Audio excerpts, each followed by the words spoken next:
Did you put Christmas on a credit card? Don't stress out about that extra holiday spending. SaveWithConrad.com can help you consolidate all of your high interest rate credit cards into one much lower monthly payment. SaveWithConrad.com has helped families just like yours save up to $800 a month. You don't need perfect credit or money out of your pocket. And did I mention no payments until March? So don't make saving money a resolution next year. Make it happen today at SaveWithConrad.com. NMLS number 2129, Equal Housing Lender. Hey, it's Conrad Thompson, and you're listening to My World. And of course, we couldn't do it without the Hall of Famer himself, Double J, Jeff Jarrett. Jeff, how are you, man? Connie, how are we doing today? I'm pretty excited. You know, the temperature's dropping a little bit.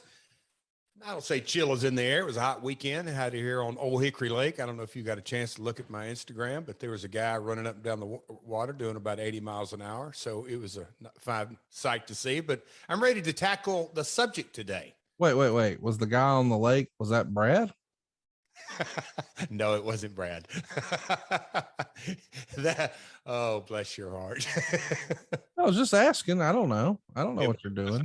It was not. He was, but he was, man, he's burned through a lot of fuel. So, hey, I want to mention we had a phenomenal response to what we did last week when we talked about, I don't know, I think it was maybe an underrated topic, but 2006, the doggone building catches on fire, or so it looks. It's Hard Justice 2006. Man, everywhere I looked, I saw great feedback and great reviews for that.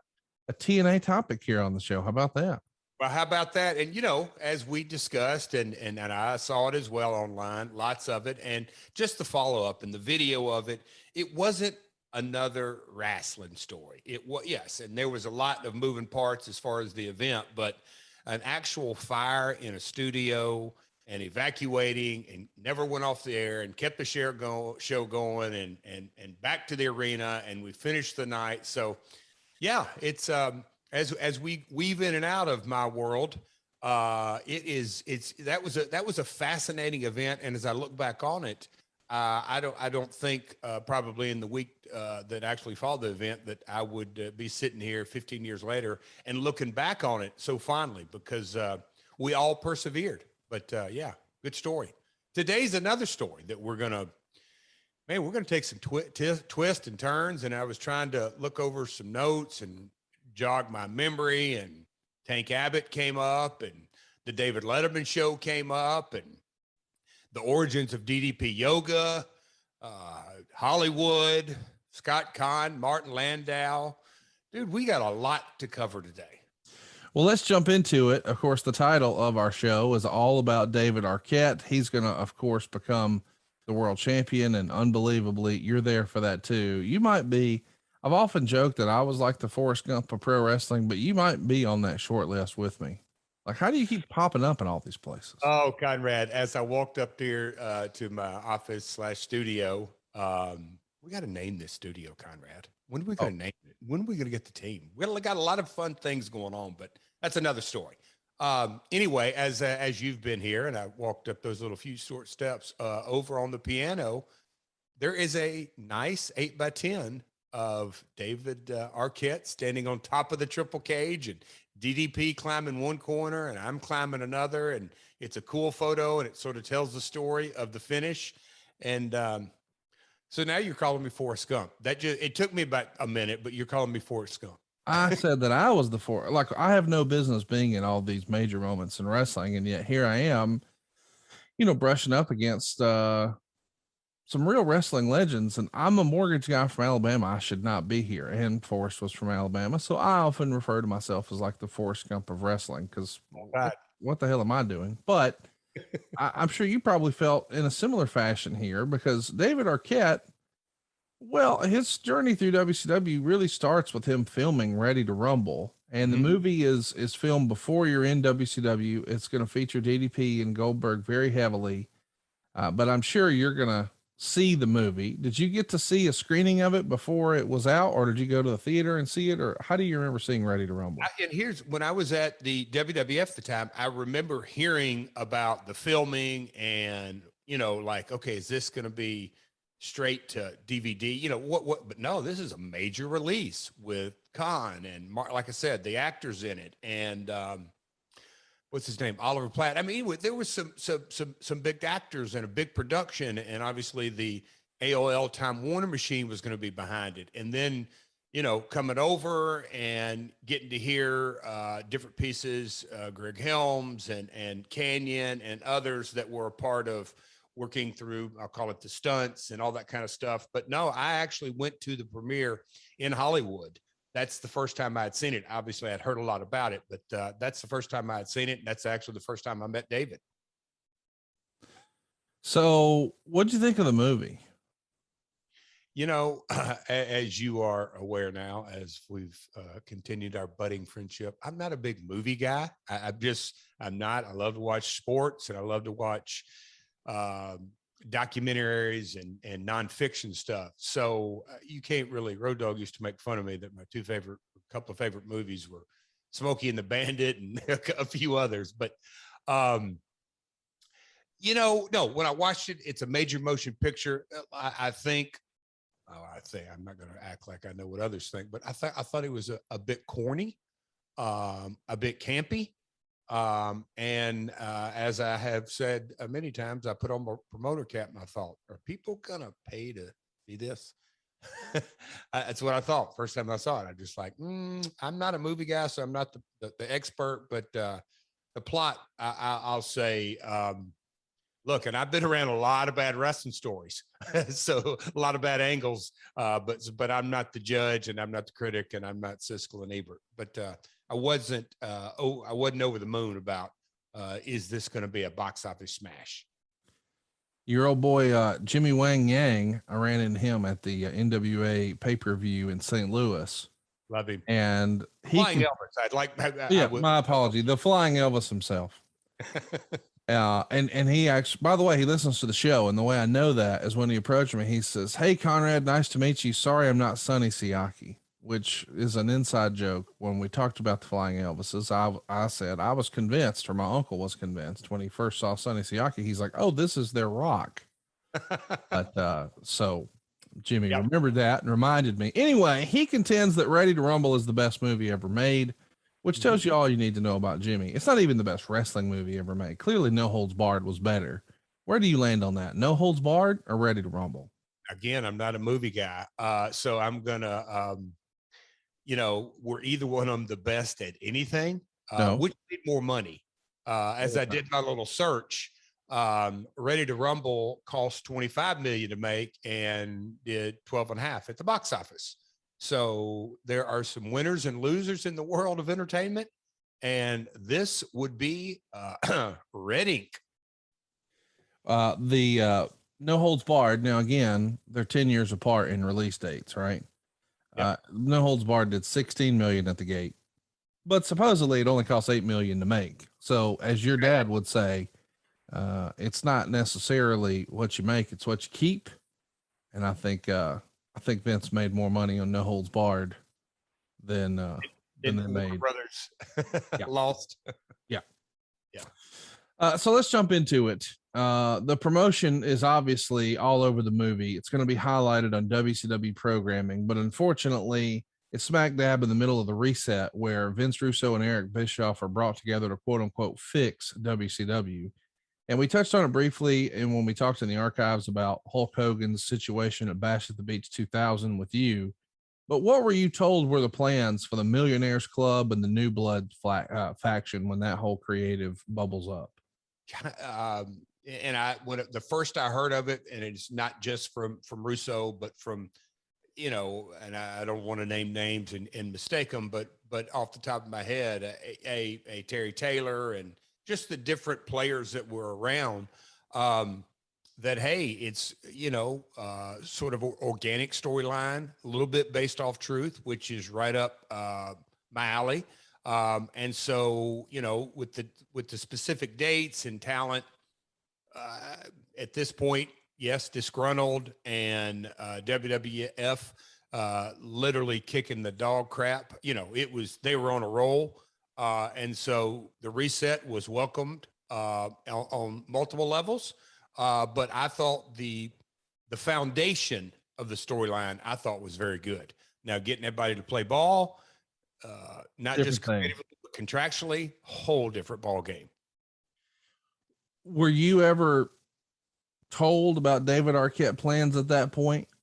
None. Okay. I just knew that there was going to be integration and to promote the movie, and rightly so. And again, it's publicity. And, you know, I had no idea the direction we were going to go and the triple cage, and he's going to be world champion. Nobody knew that up until Tony Schiavone opened his mouth, but we'll get to that in a little while. But no, I had no idea. Just knew that there's going to be a lot of cross promotion, which I thought was a good thing. So you're the United States champion when the reset happens, and Sid Vicious is the world champion. And of course, all the champions are forced to vacate their titles, and tournaments are scheduled for all the championships. Did you know at that point they were going to try to position you as the world champion, or were you just clocking in and let's see what they got me doing today? Vince, I'm trying to think who else would have been a part, because he didn't have that conversation solo. I don't recall, but I knew that I was in the running. We're going to reset this thing. Eric and Vince are going to be the figureheads, they're great. You know, I think they're both, can be very good on camera. I think Eric in his narrating play-by-play, I don't want to say play-by-play, but you know, in the height when he was at the desk and the NWO deal, I thought that was really good. So I was pretty jazzed up. And when you looked at the new blood, I think Buff and Shane Douglas, and I'm sure there's a couple others, but we did have a lot of young guys in that group. So I don't want to say I was the senior guy, but I was coming off of WWF television, arguably pretty red hot. I knew I had a shot to either be in that U.S. title, world title, but I don't think they had decided on anything quite yet. So you're in the ring April 10th. It's Denver. This is the, I guess we'll call it the reset Nitro. Mm-hmm. And the Observer would write this: the show opened with most of the wrestlers in the ring for a team meeting. Jarrett introduced Russo as the guy who turned the WWF around and called him Vince McMahon's best kept secret. Is that you freestyling, or was that scripted for you by Russo? I feel pretty certain it would be scripted, but you know, and I've been asked about this and other type, like, oh my God, you really said that. But well, it wasn't untrue, you know? Well, no, I mean, and I don't want to just sort of land just on this actual promo, but it's like, oh my God, I can't believe Vince had, look, it's all, you know, story. It's well, and the viewer doesn't care, most importantly, or doesn't really look into, oh, I wonder who wrote that, or Right. did you freestyle it, or I don't think they go that far down, but again, I looked at it in context of this is the reset. Let's pour the gas, and I say that let's pour all the heat we can on the players of New Blood.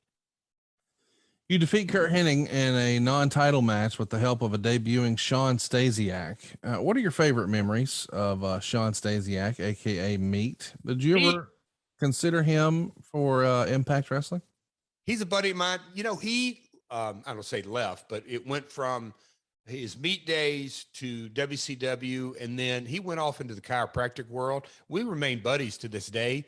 You know, as a talent or a performer, I always thought that he had the tools, but he would never, I don't want to say relax, but gather himself.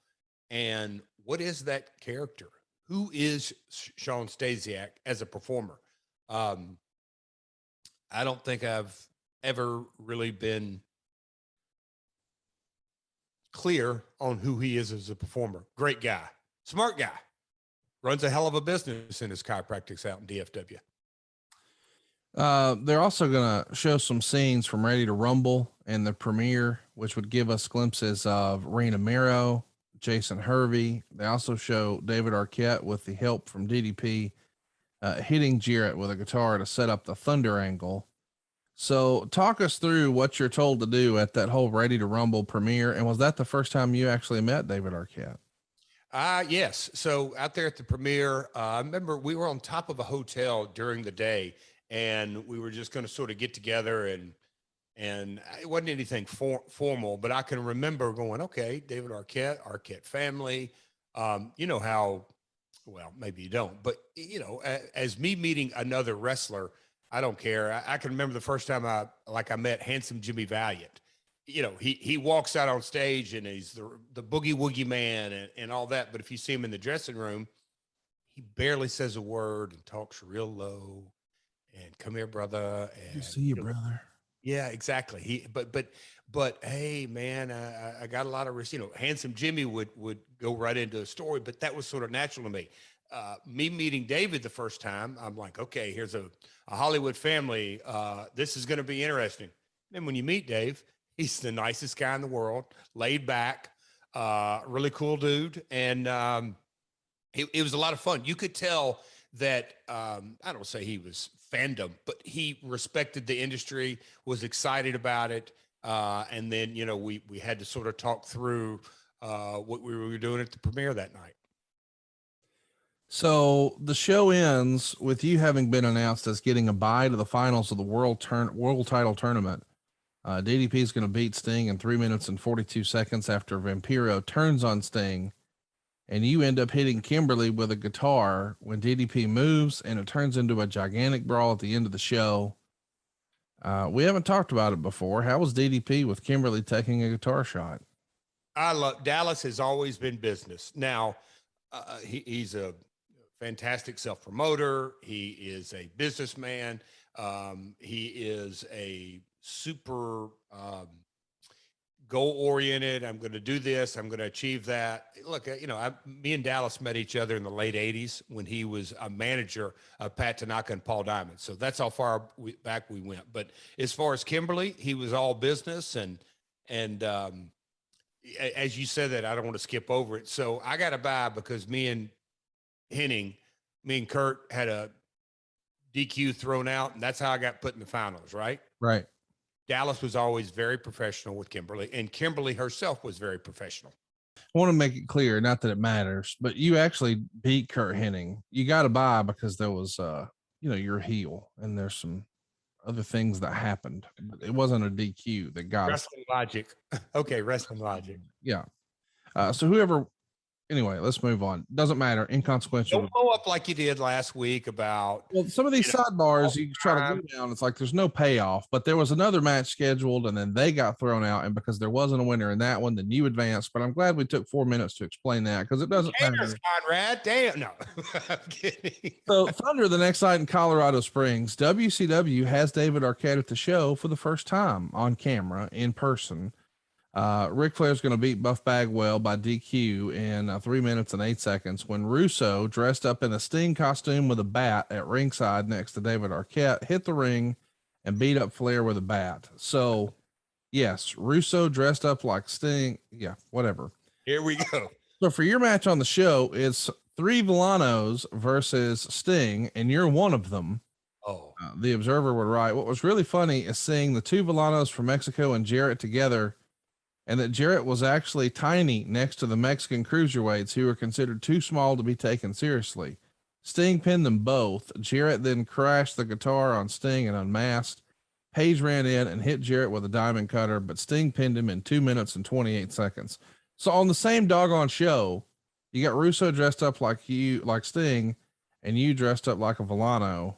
But you as a Villano sounds awesome. I wish we would have seen more of that in TNA.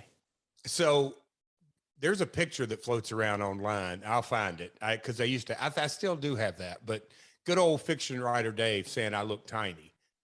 Bless his heart. Just bless his heart, which is funny. But I love those guys. And I remember the angle, the night. It was fun because their outfits, and we kind of looked similar. It wasn't, people didn't know, oh, there's Double J up in the ring. Anyway, the storyline, if you just want to encapsulate just a segment, was a lot of fun. I mean, it was an awful lot of fun. But see, that's what I'm saying is you're reading that, reporting and accurately that Vince was dressed up like Sting and I'm dressed up like a tiny Viano, and we're going to do this. And it's, man, here we go. We're all over the place. But the story, and look, those guys, we used to do those WCW Saturday night tapings in 96, 97 at Universal Studios. And God rest his soul, Bobby Eaton and me would sit out back and talk Andy Griffith. But at that time, there was the influx of cruiserweights. So there, and Conan had brought in a lot, but that's the first time I believe I'd met the Vianos. So to get to do this angle, and we had fun with it. We had a lot of fun with it that night. It tickles me that during the replay, when they're trying to show a replay, instead they show a replay of you hitting Sting with a guitar, which did not happen on this night, but of course, that's WCW here. From the main event, finally DDP wrestled Bigelow and we had another ref bump. Page hit the diamond cutter and Bischoff came out, counted to 2 and stopped. Jarrett hit Page with a guitar shot. Arquette finally did his run in with them explaining that Arquette is now close friends with Page. Arquette took a hell of a bump over the top, but then, even though he looks to be about 150 pounds, Jarrett couldn't pick him up for a body slam because he mistimed his jump before he clumsily got dropped on the rail. And then Jarrett gave Arquette the stroke. So the deal is you're trying to single-handedly kill David Arquette. Tell the truth. Yes. I was, just because we were inside the railing, I knew that I could get away with at least, manslaughter, maybe not murder. It certainly wasn't going to be premeditated because I could prove that it wasn't in the script. Just go into WCW, formatting. There was not.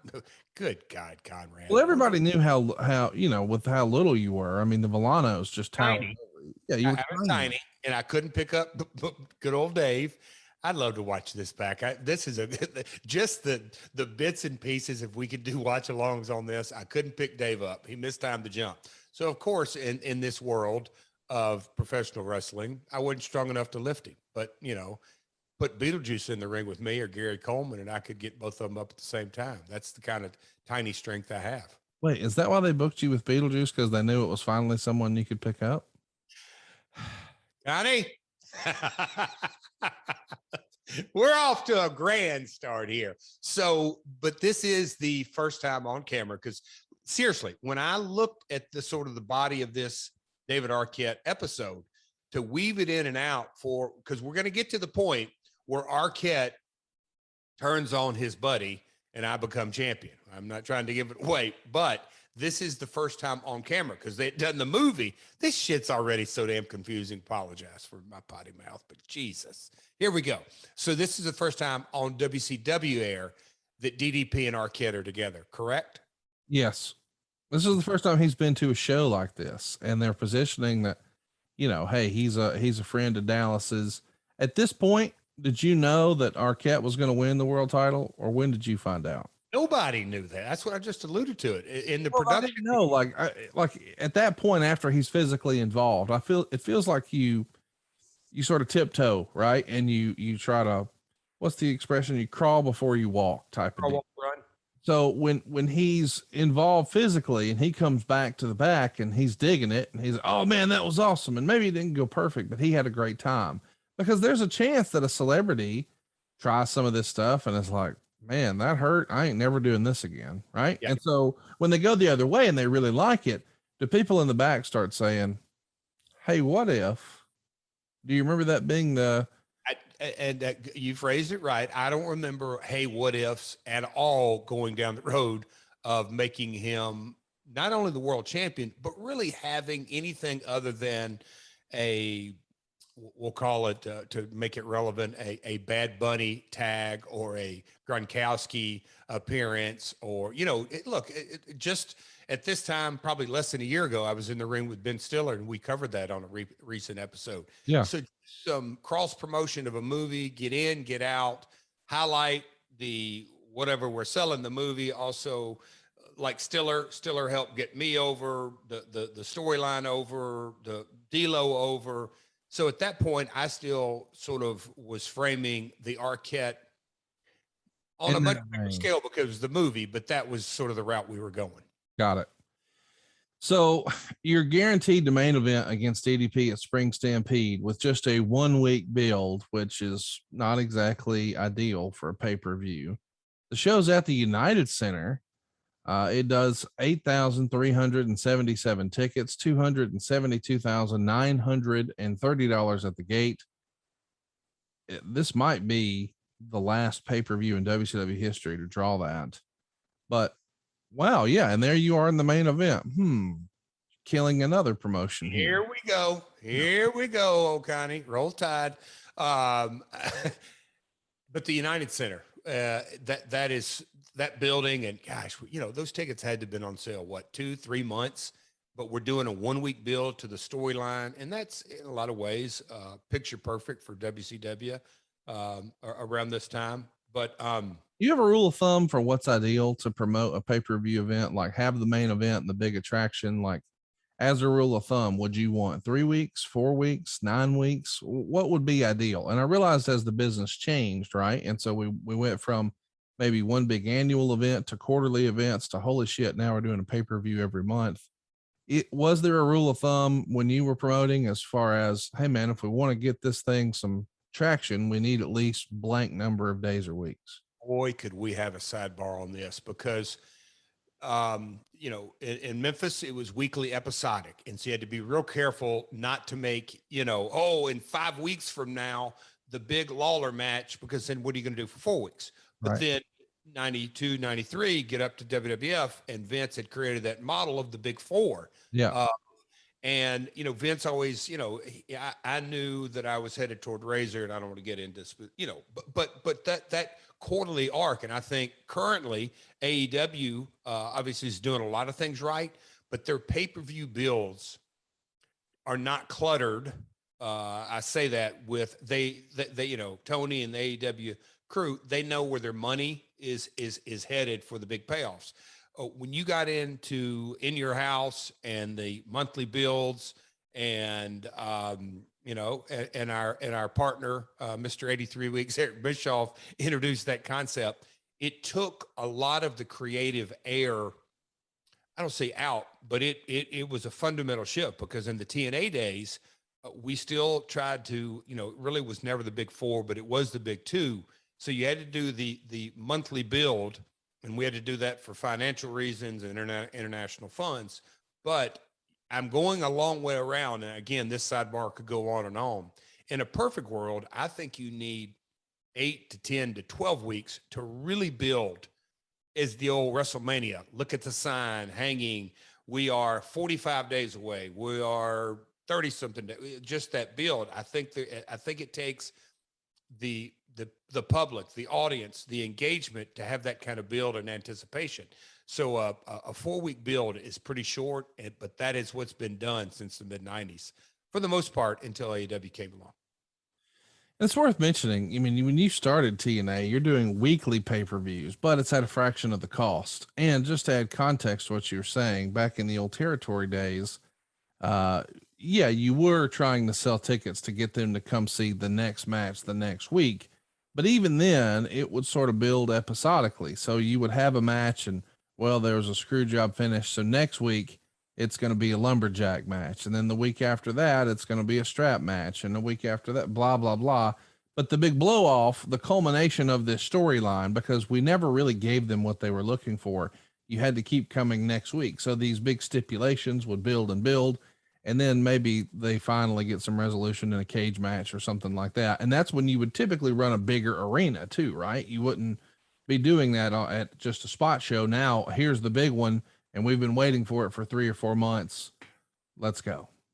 Yeah. And a lot of times at Memphis, May, kids getting out of school, September, kids getting back into school, fairs and that kind of stuff that you sort of look at. I'm going to build a pretty big blow off till somewhere in April, and knowing May, then you get into the promotional tactics of kids free and 25-man battle royal or 30-man battle royal. We'll call them, in our vernacular, it would be the old hot shot tactics, that you're not really selling the episodic storyline that makes the most money. You're selling attractions, and we're going to have whatever it may be, but you mess with pricing, you have big events and not that kind of stuff. But we didn't really change buildings often, but we programmed the mentality different. When you go to, and as we've gone through and we're getting into the podcast, and I look back and really looking at the numbers, when you combine January, February, and March, and then April, we did 4 months of pay-per-view. So combine all those buys, it's just a whole different mindset when you're selling and trying to create revenue internationally, but you're trying to have a pay-per-view audience and make money there. It's challenging to say the least. But it's all in promoter psychology. So let's talk about the main event of the pay-per-view here. It's Jeff Jarrett pinning Diamond Dallas Page in 15 minutes and 2 seconds to win the vacant WCW heavyweight title. Meltzer would write, Page, smart promoter that he is, littered the building with signs promoting his book. You don't actually believe fans would bring signs like that to a show, do you? He even had a spot where Jarrett tore up a copy of the book. Bischoff came out. This was really a good match. Jarrett had a long figure 4. Page tried to reverse it, but got a rope break. Page got a few quick cradles and a uranagi for a near fall. Page moved amazingly well for someone who's been out of action for so long with a back injury that didn't even heal until his former next door neighbor was back in charge, which is tongue in cheek, ripping on Bischoff and DDP.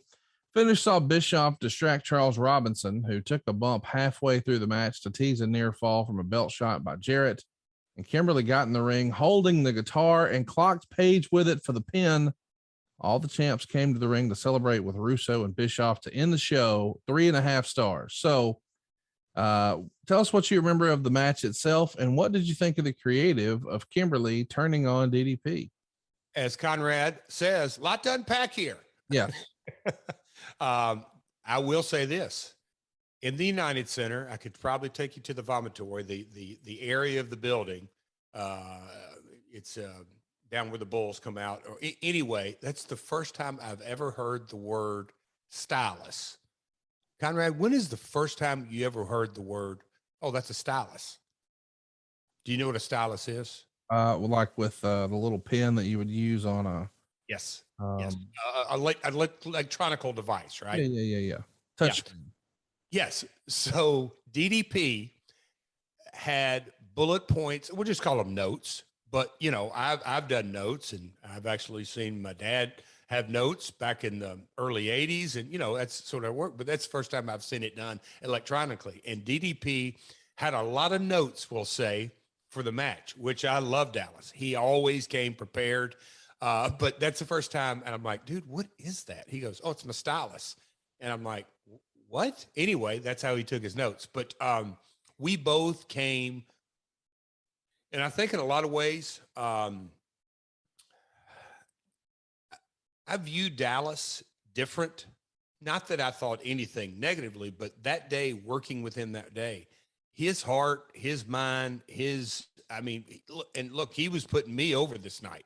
He came ready to work. And yes, I don't even recall about the book and all that, but hey, man, that's just taking control of your destiny. And I'm going to promote it. And I'm going to do this. I'm going to do that with him. But we both came ready to go, ready to work. That building, that's where, what was it? SummerSlam 94. That was one of my first maybe the first big pay-per-view win. I went over Mabel. So I love that building. I grew up a Bulls fan so that was right in the middle of the Bulls run too. But United Center, the reset, I knew that in a lot of ways, the organization was giving me the ball. So I was fired up. Kimberly, the storyline and how they were going about it, did it make 100% through and through? Look, nothing ever does in wrestling logic for the most part. But I have nothing but fond memories of rolling up our sleeves. How are we going to put this match together? Got introduced to the word stylist, saw it in action, but we went through it. And, the finish, God almighty, and you just said Charles Robinson. He looks exactly the same today as he did in this match. It's Benjamin Button. He doesn't age. It's unbelievable. Love Charles. But no, he's great at what he does. And so we had all the pieces of the puzzle to make it work. And, I could remember the arena rocking. Now, it wasn't 17,000 people, but the people there were damn into this match for sure. So when you win the world title, I guess we should mention this is your first world title. Of course, you were, as we joke, the assistant manager many, many times over in the WWF, but now you've got the big belt, the big gold belt. When did you find out you were becoming world champion? The day Like of? the one over my right shoulder. Yeah, just like that one. How about that? When did I find out? It was, I don't want to say in Denver because it wasn't in Denver, but it was like a week out. I mean, it wasn't very, maybe within 7 days, not any long term, obviously. Hey, you're going to win it in Chicago. No, it was days. And I mean, listen, I know that, it's quote unquote just a business, but was this a major milestone for you? I mean, was it still real to you? Damn it. Was this a big deal to become world champion? In every imaginable way, because I truly think I was taught this, I experienced it, that if you get into this industry, and a lot of people say, oh, you damn Mark, or maybe not that phrasing, but if you get into this industry, everyone, I don't want to say wants to become a world champion, but they want to achieve the top of the card. I personally can remember Ric Flair and Coco Ware and Ric Flair and others and Jerry Lawler and Bockwinkel and Billy Robinson and watching world title matches and the TBS 605 Saturday nights and hearing about my father talk about, his favorite champion, Dory Funk Jr., and then the Briscoes, just hearing all the aura that goes around world champion.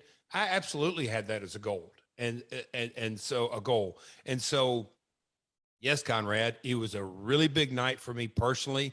Look, and you can, the narrative, the old, how do I say this? Not the Jeff Jarrett narrative, but the old, Russo or Bischoff or whatever it was. It was a storyline, just like Ric Flair winning the world title was a storyline, just like Hulk Hogan was winning the storyline. I was a part of a reset, and WCW had won. Didn't know it was 83 weeks, but knew that, hey man, it's the Turner organization. So for me to be world champ, I was very excited and proud. Yeah, I don't mind saying it. I had accomplished a goal that I set out to do many years before this. Do you tell your wife to make sure she orders the pay-per-view? No, I don't. Do you phone up dear old dad and say, Dad, don't miss the pay-per-view? I did not. So you didn't really give a shit. You just kept it to yourself. Of course. That's me, egomaniac. No, business is business. Well, it's fun to me because I feel like, you're one of those guys who you never get too high, you never get too low. You're just sort of even keel all the time. And I wondered, when you become the world champion, how does that change? Because, the internet has joked for years. Oh, Jeff Jarrett started TNA so he could finally be world champion. Well, it happened before TNA. Duh. How much credit did you give, or how much credit did Russo claim for you becoming world champion here? I'm just curious. Does he come and put his arm around you and say, we finally did it, I made you world champion, or some such? No, and as you were just saying, sort of that, did you call home? Did you call your dad? Did you order the pay-per-view? All that kind of stuff. And then I just sort of responded to you. It was a business goal. So and I think that's a real blessing that was given to me from my grandmother and my father, that you said, you watch me at a ball game or a kid's ball game or even a Titans game, I'll get to an 8 or a 9 or a 10 and get really wrapped up into it. Because you're a fan. Yes, I get highly engaged in it. And if it's whatever it may be. So I've lived at a 1 and I've lived at a 10 before, but in business, I was at a 10, but it was also business, but also it wasn't like what you just said, to circle back. No, me and Vince didn't have that conversation and give knuckles and, oh man, we did it. No, and I knew it very well. He was doing what he thought was best for Vince Russo and the company, and however you want to extrapolate out. And I was very personally happy, but also knew that, okay, I've got a lot on my shoulders. Let's go to work. Do you remember your dad calling and congratulating you, or did y'all ever discuss it? I don't remember a conversation about it. So the next night at Nitro, you and Vince Russo and Eric Bischoff and the other New Blood champions are in the ring, and the Observer would write this. Russo and Jarrett cut a promo on Jim Ross, which probably served to confuse 95% of the audience and made them come off as Bush Leagues for most of the remaining 5%, especially when the ratings came out the next day. If Jarrett holding a belt given to him because his best friend in the company is writing the scripts wants to rub it in Jim Ross's face for losing him, he should wait until after the ratings gap closes to 1 point, or the one who headlines a pay-per-view that does a 1.0 buy rate, because until that time, he's proven nothing as a headliner. Jarrett challenged DDP to a rematch at Slamboree in Kansas City and Kemper Arena in the 3-tier cage that was in Ready to Rumble. So let's talk about this Jim Ross promo. This is all Russo's idea, I take it? And I don't recall the specifics. Does he go into any other details? And I'm not gigging you, trying to get more information. My instinct would be, okay, we took some silly, I don't say it insider, but it's almost like what we covered on New Blood Rising, that Nash and Goldberg got into this insider stuff that was trying to make, I don't know, headlines and weave its way in, doing all the insider crap, which I've never been a fan of, ever. I just don't think there's enough meat on the bone, and I think it can confuse the storyline. But whatever was said was obviously, scripted, if you will, but it was taking an inside shot, trying to, again, the Monday Night Wars of, Eric giving away finishes on WWF and WWF doing the Nacho or the Macho Man, just, it was the war that went back and forth, and some things hit and some things didn't as far as trading barbs. I think this was a barb thrown back that way that probably not only missed the mark, didn't even come close. Well, let's track it. Here's a little bit of what you said that night. This is from April 17th, 2000. I'm sure the New Blood has something planned for Harry Funk. Cut the damn music. Don't you ever doubt me again. I said it, I did it, and now you're all eating it. Vince, aside from the day my child was born, this is the greatest day in my life. And I just want to say one thing to that announcer sitting in State College, Pennsylvania. Good old JR. You can kiss my ass. That's how we get that Speaking job. of asses, that brings me to down. So there you go. You can kiss my ass. Yeah. And look, Dave has to sell his subscriptions. So I get that, a little inflammatory, but Jim was the voice of Monday Night Raw. So yeah, it's insider.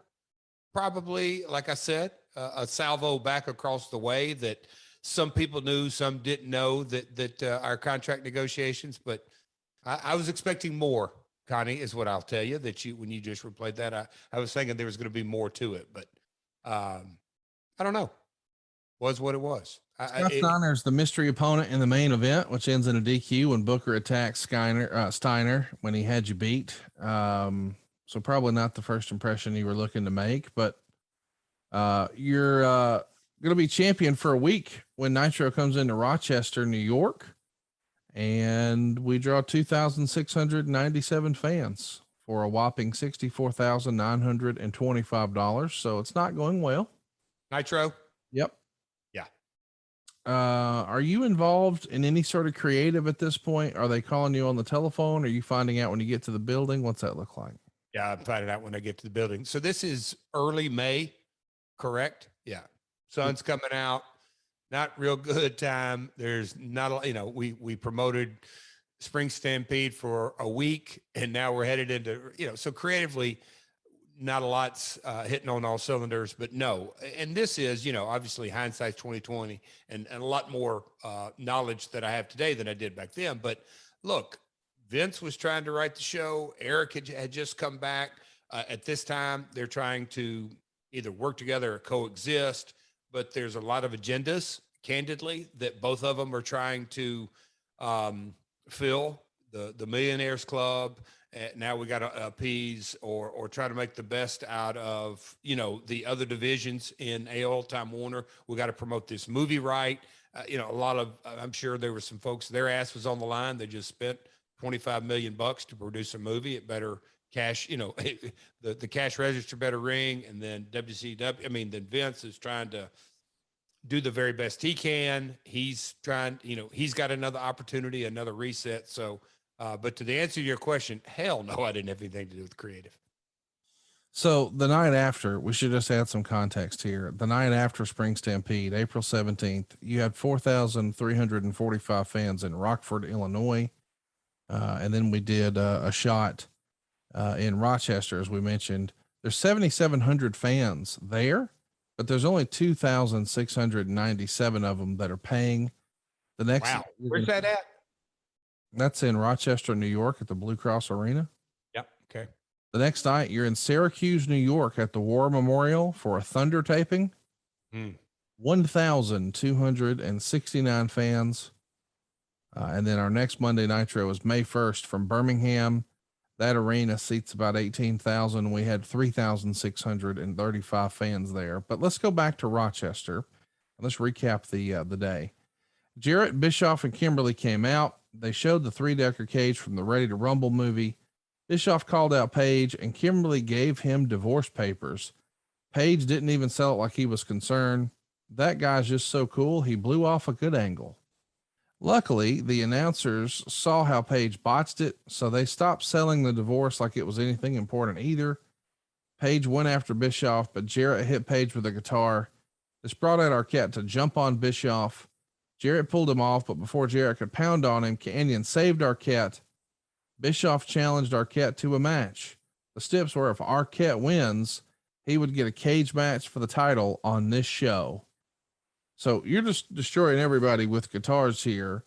What do you think of the execution, though, of DDP just sort of shrugging off the divorce? Because clearly Meltzer was pretty critical of that.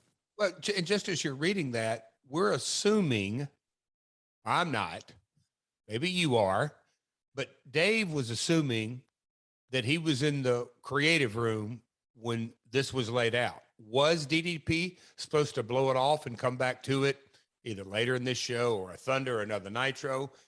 Did he blow it off, or was it just interpretation of the acting?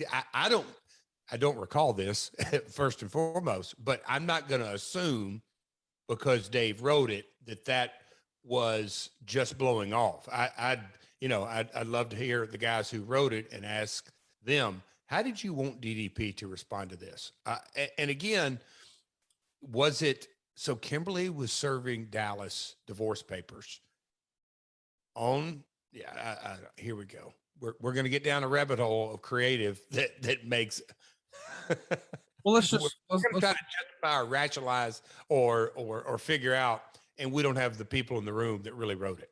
Listen, let's not get too far down the rabbit hole on the creative. Let's try to keep it moving a little bit.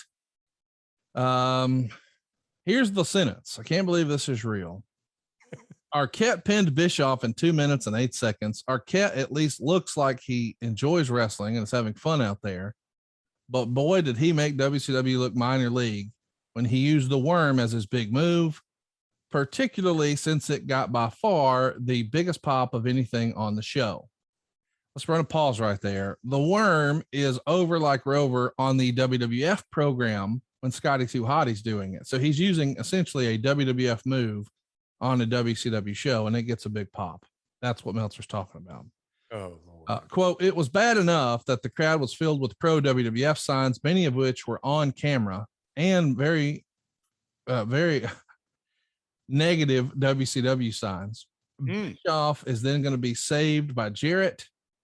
Jarrett hit Page with the title belt. Bischoff hit a low blow on Arquette, but then Jarrett hit Bischoff with the guitar when Arquette moved, and Arquette scored the pin. Canyon saved DDP, and the lights went out, and Sting was in the balcony. Is there just so much going on that this is hard for even you to keep up with when you're in Hell, the? it's hard for me to keep up with 15 years later when I can sit down and read it. Can you imagine being there the night of? That's a little note that some people, we're talking 90 or 2000, and I don't know. I think now a lot has evolved, but we're in the heart of WWF territory. Right. Rochester, Syracuse, upstate New York, just New England, all that. So I chuckled when you talked about the pro WWF signs here we go. And you just said we're not going to go down the rabbit hole, but it's lots of moving parts, lots of different things going on. But at the top of it, old Dave said that it appears Arquette enjoys it. He did. And and this is we're going to go back and forth here, but what did he want him to use, Meltzer, I'm saying, as opposed to a worm, a freaking F5? I mean, what is appropriate for Arquette to use? I think the worm was entertaining, sort of up an actor's alley that little wormed his way in there. That's why, and it got a good pop. It isn't, that part of the storyline make people say, hey, he's enjoying it. Hey, he's doing the worm. Yeah, he watches it.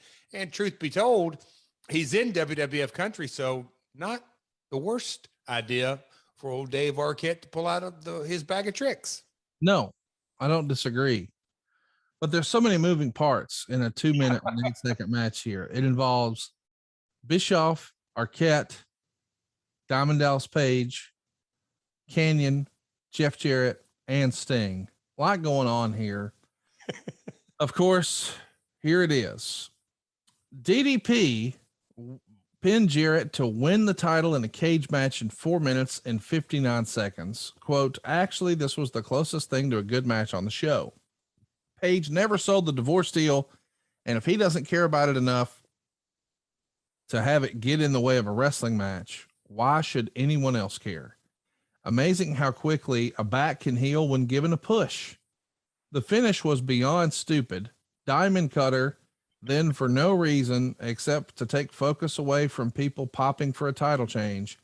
Awesome tears down the cage door, which makes the whole cage gimmick stupid 2 weeks before a cage match on pay-per-view. Awesome stopped the count. Canyon was in for the save. Even though the ref counted 2, stopped and hit the mat once more. All of a sudden they announced Page as the winner and new champ. So a lot to unpack here, as I like to say.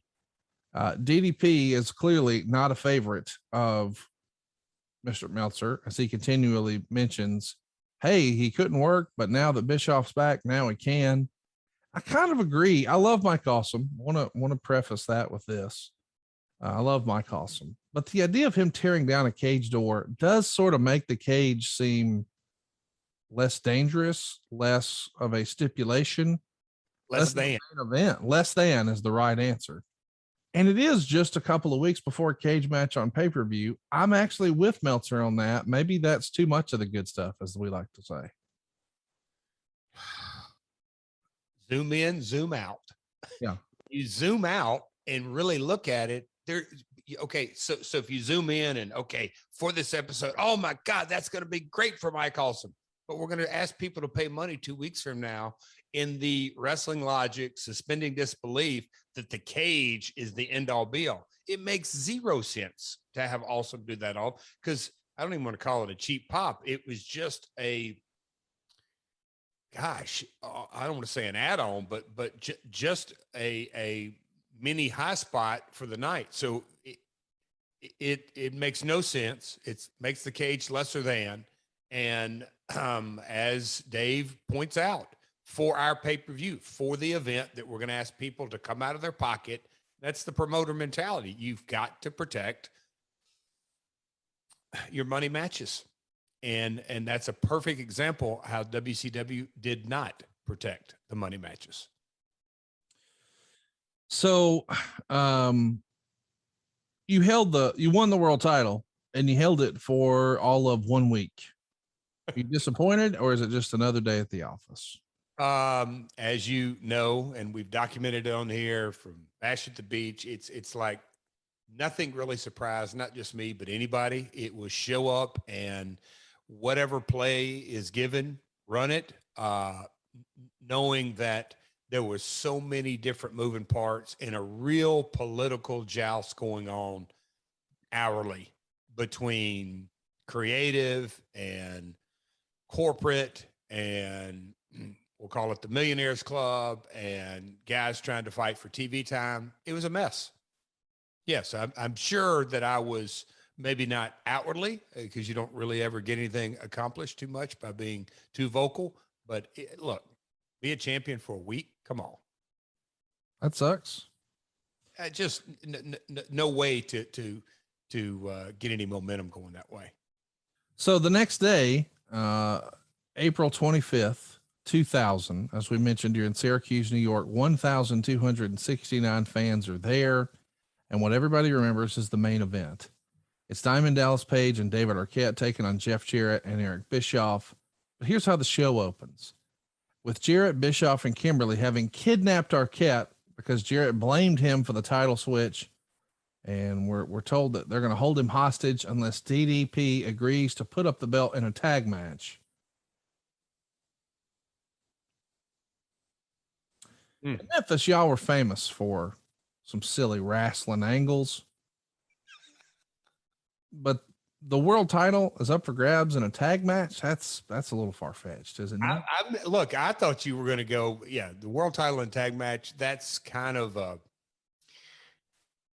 mean that you can poke a lot of holes in that, but the kidnapping deal, like, so when did we? I mean, I forget how all that went down, but those type deals, and I guess this is another kidnapping. Did Flair get kidnapped at one point and buried in the desert? Yeah. So it just, the whole kidnapping, oh gosh, I told you this episode at times is going to be painful to try to make your brain hurt, trying to figure out creative, what was there, what wasn't there. Let's talk about the main event. At this point, I got a little sympathy for Dave. He had to try to write a newsletter on this every week. Not just watch it, report on it. The idea that since this just happened as we went to press time, we'll tell if this is correct, is that WCW believes the publicity about Arquette winning the title will hit mainstream and lead to a ratings boost on May 1st, since WWF looks to be changing its world title to Rock and Austin. And of course, they're going to appear.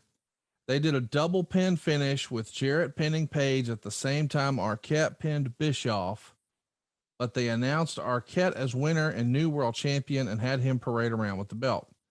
Kimberly was the ref and kept counting slow whenever Page had Jarrett pinned and counting fast the other way.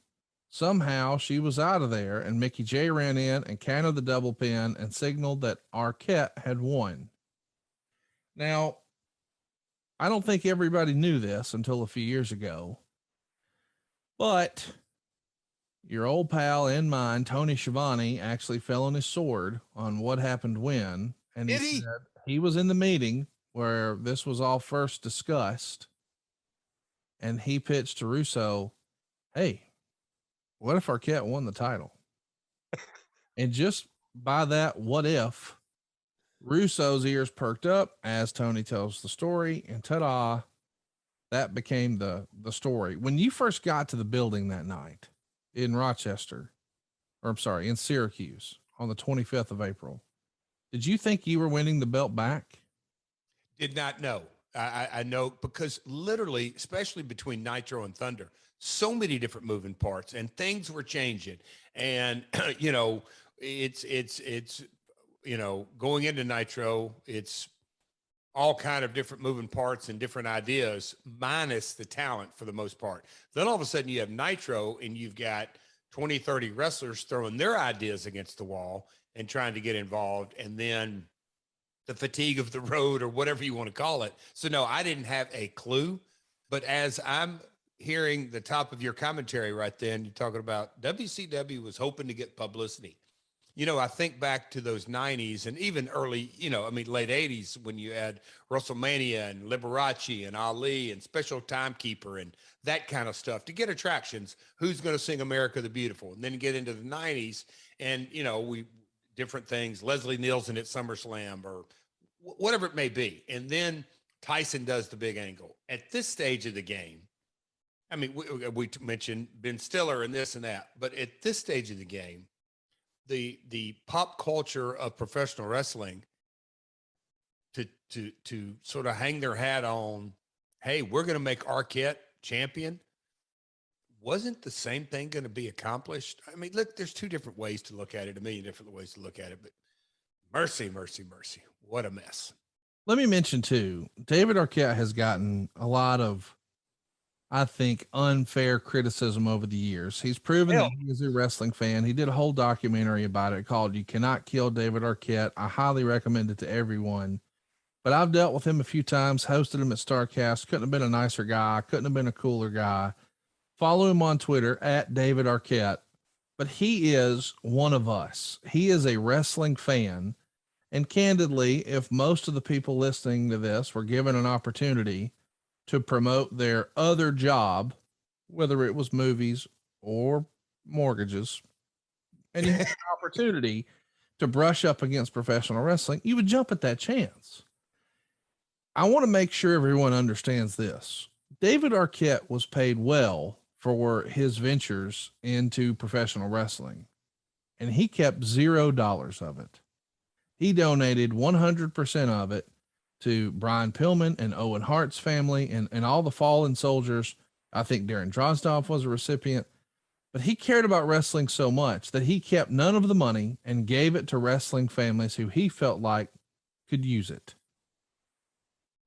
And it's not as if he sat down with the quote unquote pencil and said, I think I'm going to make myself champion. That's the point I want to make. Go ahead. Someone came to him and said, hey, here's what we'd like to do tonight. And he, as the story goes, says, I can't do that. I can't be champion. Don't make me champion. He knew this isn't what wrestling fans wanted to see. He didn't feel as if he had taken the bumps and the bruises and all the training and he hadn't paid his dues in wrestling. And as a wrestling fan, he knew that mattered. He didn't want to be champion, but it was creative. They convinced him to. They thought it would be a good way to promote the movie. So he went along with it. But he went along with it and kept exactly $0 and gave it all away.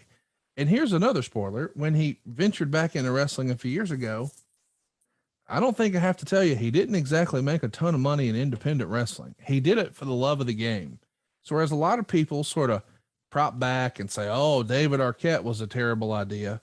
Okay, I'll let you have that, but it wasn't his idea. And he did right by everybody involved, and he's A-okay in my book. Throw him a follow at David Arquette. And we're actually talking about him now because he just celebrated a birthday not too terribly long ago. So shout out to Mr. Arquette. Really appreciate all he's done for wrestling. Conrad, you said it much better than I could, but to me, you're spot on. And I go back and watch the David Letterman. Take an edit. You mean the Late Show with David Letterman? Oh, if people could see the video airing right now. But yes, go back and watch the Late Show with David Letterman and Arquette on there. And that's when he referenced old Double J's name. And I used to chuckle when I would do follow-up interviews. What'd you think about it? Well, David Letterman said my name and David Arquette. Look, people, you're going to have to edit this because I'm just chuckling. No, we're not editing nothing. This is great stuff. Okay. Because the reality is, it did get mainstream publicity. And no, if you see the video content, you got somebody lurking over your shoulder, Conrad. I don't know if you know that, but we'll leave that. Yes. You have. Oh, I didn't do an edit. Do you want to welcome to the show? Go run in. Go run in. I was like, I don't get it. We're leaving it in. Yeah, and I'm sitting here chuckling. That's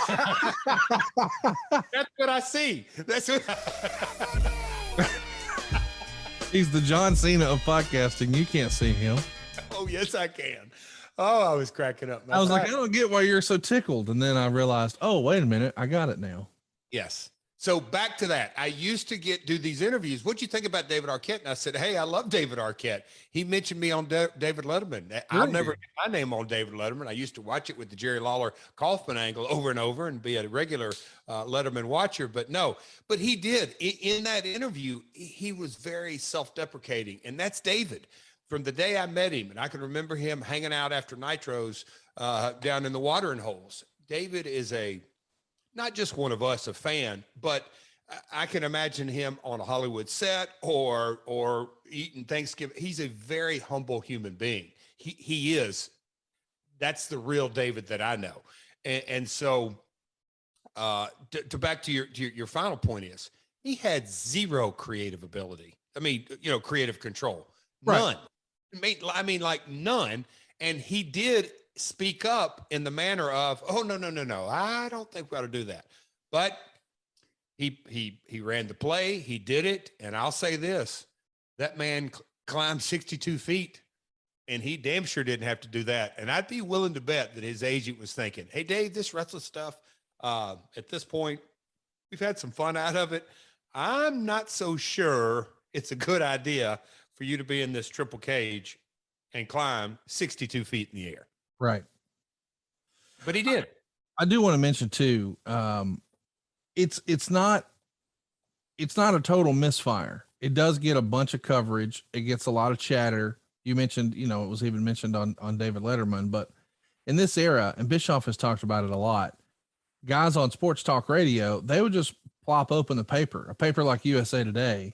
Yep. And they would take, hey, here's what's going on. Here's what's happening. And they would dig out stories out of there. And one of those, of course, that is going to go ahead and make air is all about this situation with David Arquette. So now you've got sports talk radio talking about it too, and you didn't pay for any of that coverage. So, these are the dying days of WCW, and desperate times call for desperate measures. And here's one. Yep. Thunder on April 26th did a 2.72 rating. By the way, a lot of shows, a lot of companies would die for that rating right now. Oh my God. Where Arquette rating at 2.7, guys. Yeah. So let's keep it going here. The number was higher than Thunder had been drawing over the past 6 months, down from the previous 2 weeks episodes though. And Arquette's deal wasn't a success, even if the show drew a higher rating, since the usual main event drew a 2.25, which is the lowest rating on any segment of the show. So the movie didn't do well, and it's not necessarily a draw here, but still it did a 2.72 rating. So it's easy for us to look back in hindsight and say, oh, maybe we shouldn't have done that. But there are ideas that people try in wrestling, Jeff, and just in business, that just because it doesn't work out doesn't mean it wasn't worth a try. Right. I can completely concur. And we're still talking about it today. This is episode 1920. And Conrad, you picked this episode to title it David Arquette. So whether it's, we'll call it the hardcore or getting into this bubble, but you know what I mean? If no matter how you slice it and dice it, Letterman, USA Today, Hollywood actor, the movie, the cross promotion, look, there have been, in my opinion, a lot worse ideas by far, but you don't know till you get your picture took and get up and swing. And I was born and raised in, look, you're only really as good as your last TV, or bad. You've always got next week. And sometimes you just can't hang your hat on that specific show's rating, whether it's quarter hour, half hour, whatever, lead in, lead out, competition. Some things go your way on multiple levels, and sometimes they go against you on multiple levels. But we're still talking about it. I'm not saying talking about it positively and not talking about it all negatively, but I do think that David sometimes, but I think he's overcome a lot of that negative stigma. Oh, he has big time. Yeah. I mean, and I love the guy. I mean, and he loves our industry. So it's announced that Arquette will be taking on you and DDP in a 3-way for the WCW World Title at Slamboree in the Triple Cage. So Nitro on May 1st in Birmingham, Alabama. And it's got a lot of Arquette and his wife at the time, Courtney Cox, who's obviously a huge star. From Bama. Observer, quote, DDP, Canyon, and Arquette came out to no real pop with the belt. When Arquette started talking, the audience started booing. He said he'd give up the title. Bischoff told him he couldn't, and he'd have to be in the 3-cage match at Slamboree. Russo, Liz, Jarrett, and Kimberly came out with Bischoff. Luger ran out in the middle of all this looking for Liz. And Bischoff tells Arquette he's going to have to defend the belt against Tank Abbott. DDP also wanted the match with Tank Abbott. This is all over the place.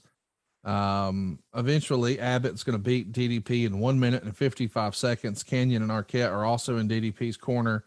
DDP's taking a punch from Abbott. That's going to wobble him, but he's going to get up and, well, maybe that doesn't do the Goldberg program that Abbott was trying for any favors. And then Jarrett hits Page with a bottle. And Page goes out on a stretcher in an ambulance. So a punch from one of the world's most dangerous men in the UFC who knocked out everyone does no damage. But when you hit him with a bottle, well, I'm tiny. Remember, when Tiny Viano number 4, Jeff Jarrett, hits him with a bottle, now he leaves on a stretcher in an ambulance. Oh gosh, there's just there is some good stuff in this era, but unfortunately this is not one of them. Then Arquette's going to pin Abbott in 2 minutes and 13 seconds when Page gives him the diamond cutter. Quote, I know Page was just stretchered out and taken out in an ambulance a half hour earlier, but guess what? He drove the ambulance back himself and then ran in to lay out Abbott. And you in the back were thinking, you know, guys, this is some pretty good shit. And I think I'm going to start my own company. And we're going to carry this to pay-per-view every Wednesday night. That's what I'm thinking. Oh, mercy. Well, we're in Alabama, so of course I did. So you're doing a 3-way on that Nitro against Hugh Morris and Scott Steiner. And the stipulation is laid out from Eric Bischoff that if Morris loses, he loses the Misfits in action. And they're all going to be fired. That's Hugh Morris, Chavo Jr., Lash LaRue, and Van Hammer. See, another step on top of this. So Steiner puts Morris in the Steiner recliner. You hit him with a guitar. Morris pins him. And Bischoff's still trying to fire him anyway. The next day at the Thunder taping in Memphis at the Roundhouse, we have a doozy of a finish to the show that everyone's involved in. It's a battle royal between the Millionaires Club and the New Blood, plus Randy Savage, the Harris Twins, the Mama Lukes, Disco, Tank Abbott, Jim Duggan, the Observer would say. The idea was that Jarrett and Page were to climb a scaffolding, and Arquette would climb the scaffolding, hit either Jarrett or Page, and it would make sense for it to be Jarrett, and that's who I was told it was supposed to be, and that's who would take the bump. But they gimmicked part of the stage that they would fall through, similar to how Mick Foley had a bump at No Way Out and Crowbar's bump that nobody remembers. When leaving the ring by accident, Asia stepped on the set and fell through, so everyone could see it was gimmicked. Arquette then ran out, apparently wasn't giving directions as to what to avoid, so he stepped and fell into the gimmick part of the stage too. So Jarrett and Page improvise up there, with Page deciding to save the show and take the bump into what was already evident as a gimmick hole in the stage.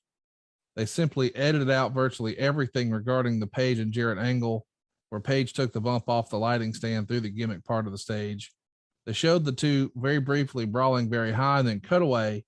They edited to where they come back and Page was now just simply lying in a hole. David Arquette, who had fallen in the hole, never appeared on television at all, and they acted as if he wasn't there.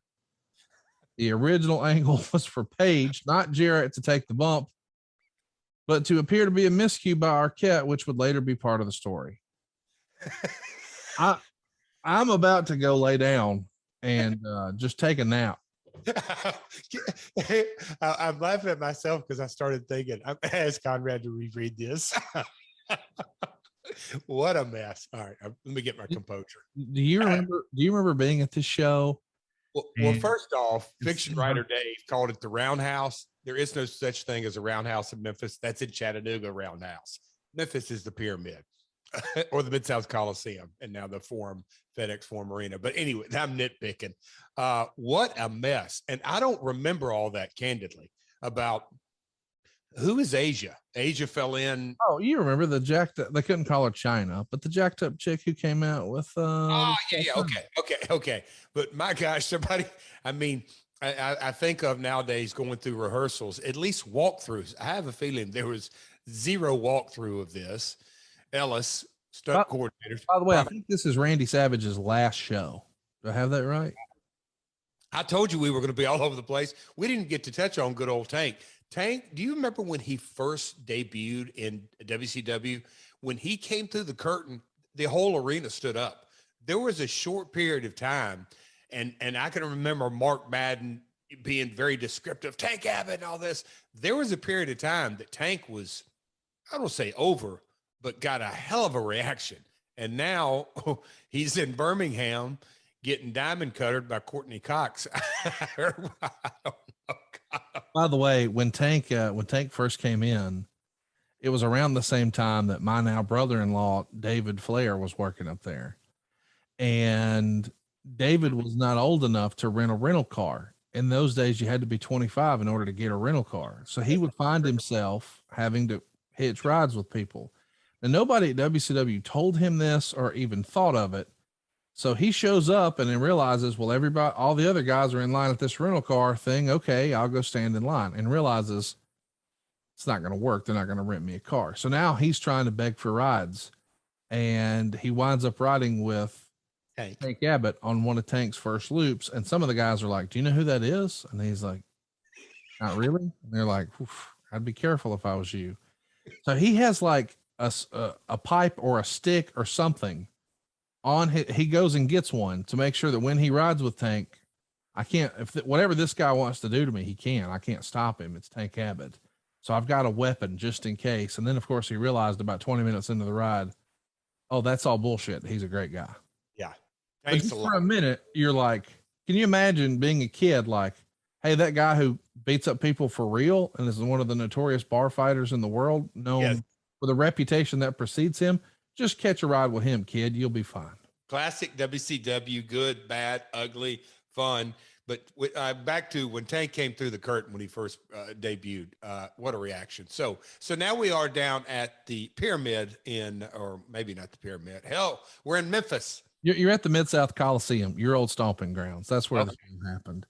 And it's notable for a lot of reasons. First of all, the gimmick with that everybody's falling through, but David Arquette specifically. But maybe this is the thing that overshadows it, because I think if Arquette wasn't there and none of this nonsense happened, this would be talked about most.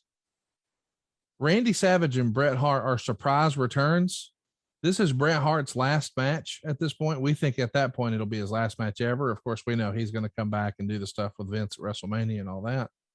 But this is Savage's last WCW appearance. Wow. So Savage's last WCW shot, really his last shot with a major promotion until he showed up for you for a cup of coffee at Impact, and Bret Hart's last WCW match. And nobody talks about it. Instead, they talk about David Arquette falling through the fucking stage. Conrad, you are on a roll today. It's not fair.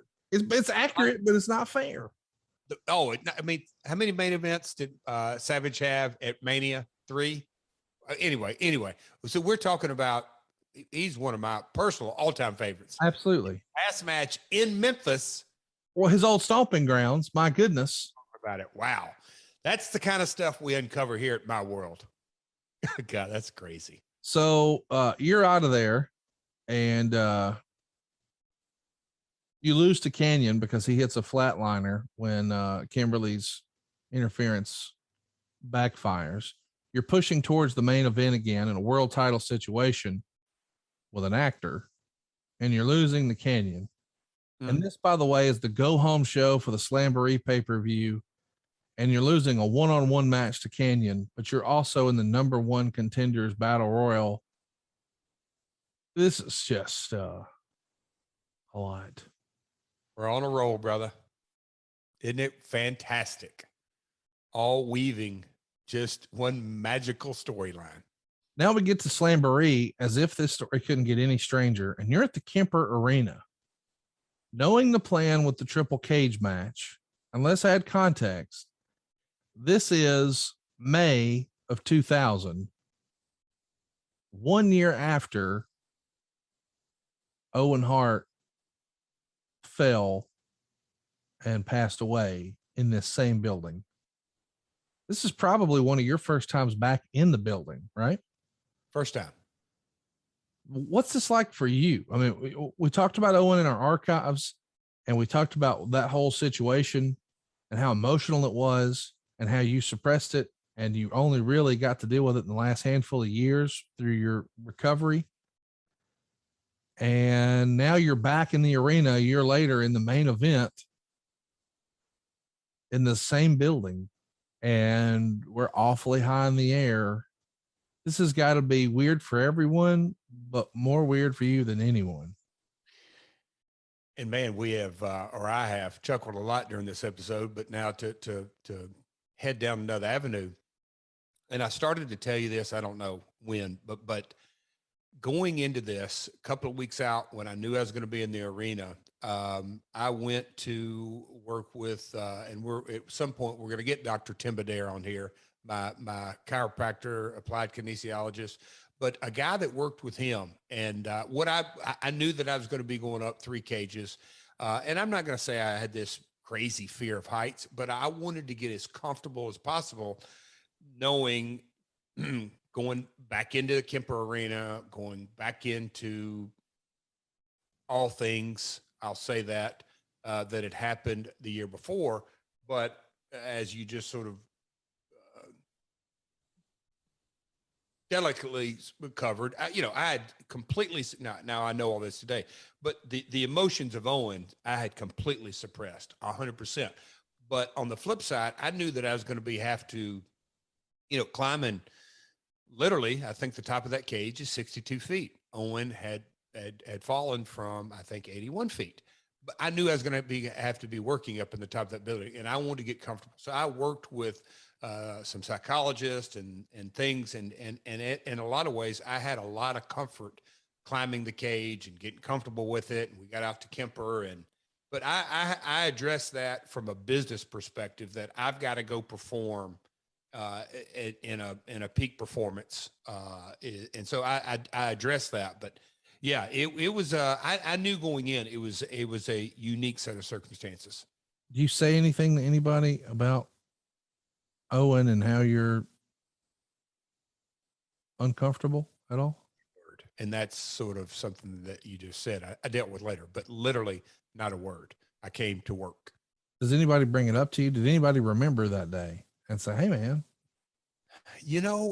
I don't recall. Now, I'm not saying that people didn't walk up to me and say, hey man, or any of that kind of stuff. I was mask on, not literally, but figuratively, work mindset. You built a fence around yourself. You had your guard up. Can't mess with me. I'm bulletproof. I'm here to do wrestling. I got a show to do. We're making pounds. We're doing business. Bingo. That's exactly right, Conrad. So the show draws 4,862 fans. And according to the Observer, the show was on track to do 6,000 paid, but supposedly, according to Dave, once Arquette won the title, the ticket sales just stopped. At $139,202 at the gate. Do you remember putting this match together? I know a lot of times with old timers, you go out there and freestyle, as we like to say, you call it in the ring, as they like to say, but with a match, and certainly not this opponent. And I went into DDP and the stylists at the United Center, but we both knew we had our work cut out. And the triple cage is a great concept. On another episode, we'll get into the triple with Cactus Jack and Gary Young down in Dallas and the WCCW days, and it drew, and that's a good story down there. But dealing with this triple cage and how we were going to go about it, and how we were going to make sense of it, and just the storyline of it with David, a non-wrestler, but the belt being hung. So me and Dallas had quite a bit of conversations, and then and Dallas tells this story.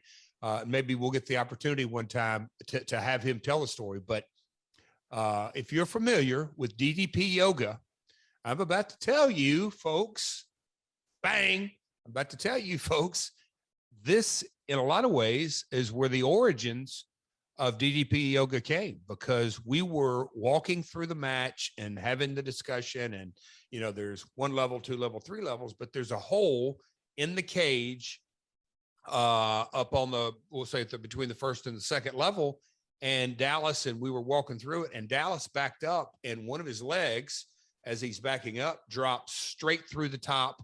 So half his body went down, and it really, I don't even want to say tweak, but it really threw his hips and back, and it threw him out of whack. And he's got to have a match in 24 hours or less than, or right around that. So he went to work, and I believe flew in his doc, but they did a lot of different things, and he was coming off a back injury.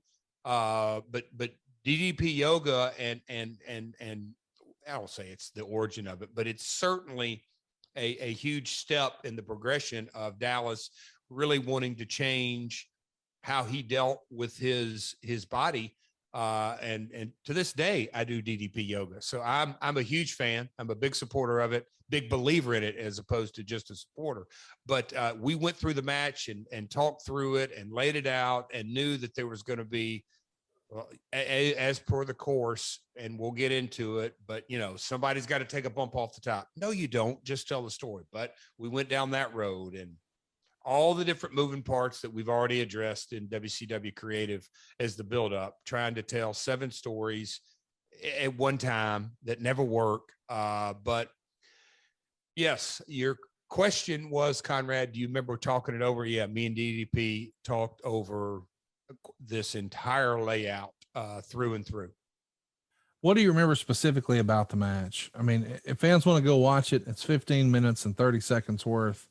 Ultimately, you're going to win the most prestigious title in the history of our great sport, the WCW Heavyweight Championship, aka the Big Gold. And you beat David Arquette and Diamond Dallas Page in a 3-decker Ready to Rumble cage match. And DDP, there you go. And the picture in my office says it, the storyline that me and Dallas were both climbing each corner of the small cage up on top. And Arquette had already gotten up there. So he's got a guitar in his hand. Is he going to nail DDP or is he going to nail me? Was the story. And he chose to nail Dallas, and I climbed on up, and then we shook hands, and I grabbed the belt, and I'm the champion again. And so that was the finish. That was the storyline. I can remember getting very comfortable up there on top, and me and Dallas had a good brawl. It was laid out psychology. Look, it's not the easiest psychology to lay out, but I was comfortable. Dallas was comfortable. We laid out the best match possible. We had to I'll say we had to, but we were instructed.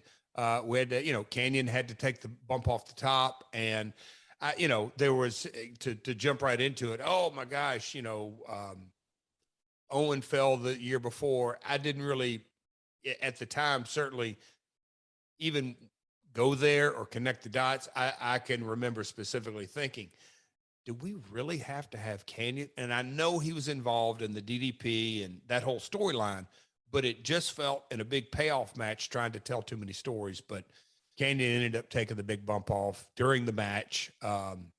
And part of the course, it was such a protected bump through boxes and all that kind of stuff that people seeing that live were not gonna, oh my gosh, ooh, not. And even if they would have bought into it, then you distract from the finish of the match. So it was a lose-lose situation. And I can remember thinking that and probably voicing that to Dallas that day. Quote, this is from the Observer. Canyon then showed up to fight with Awesome standing on top of the bottom cage, which looks to be 20 feet from the ground. Awesome threw Canyon off the top of the cage onto the ramp, which was heavily gimmicked, so he wasn't hurt seriously, taking the stuntman bump. They stacked cardboard underneath the ramp to soften the blow underneath the spot he was supposed to hit, which he had marked. Of course, from that high, any major flaw in the execution or even landing in a bad position wouldn't have been pretty. But he did practice it 3 times that day before without a hitch. listen, I hate to be that guy, but I got to ask. In hindsight, how poor taste was this throwing Canyon off the building? Because a lot of I'm not just asking from a you standpoint, but buddy, there are a lot of wrestling fans who came to that WWF pay-per-view a year prior when Owen lost his life. And now they're back here in the same doggone building watching a wrestling pay-per-view, and they see a guy flying off the top of the cage and taking this big bump. This is less than ideal. You said it, bad taste, poor taste. Yeah. You talk about living in a bubble, not thinking about it, because a lot of folks, and I was aware of this at the time, and certainly there were a lot more folks aware of it, that when Owen's accident happened, they thought it was a stunt. They weren't like, and so a lot of people, I don't want to say left that arena that night at the WWE event, but they weren't really sure what they just witnessed. And then obviously as the story rolled out, now here you are 12 months later, and we're going to do that same. No, we're not going to do the same. Forgive me for that. We're going to have someone fall off the top of the cage, falling 20 to 30 feet. There was just no upside to it creatively, publicity wise, execution of the match. To this day, I'd love to know, why did we do that? Why? And I say we as a company, WCW, what was the upside to doing that? I assume that, Mick Foley had the most famous bump off a cage ever, and they recreated it a few different times and ways in the WWF, especially you look back at like Rumble 2000 and No Way Out, and then obviously the big King of the Ring bump. And I think fans probably expected some sort of bump in another arena, in another time, in another place, not here. But this is what, we did. And the match got 3.25 stars. What I'm interested in is you backstage afterwards. You're the world champion again. The first time you only had it a week. This time you technically beat David Arquette for it in an arena where the last time you were there, you left in your gear and went to the hospital. And now you're back in the main event and you're the world champion. Is this the very definition of mixed emotions for you? Bizarre. Really, really bizarre.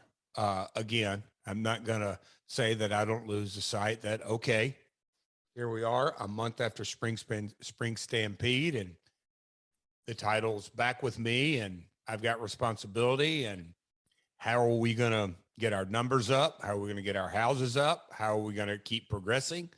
So the business mind of Jeff was thinking that way, but it goes without saying, I'll never forget.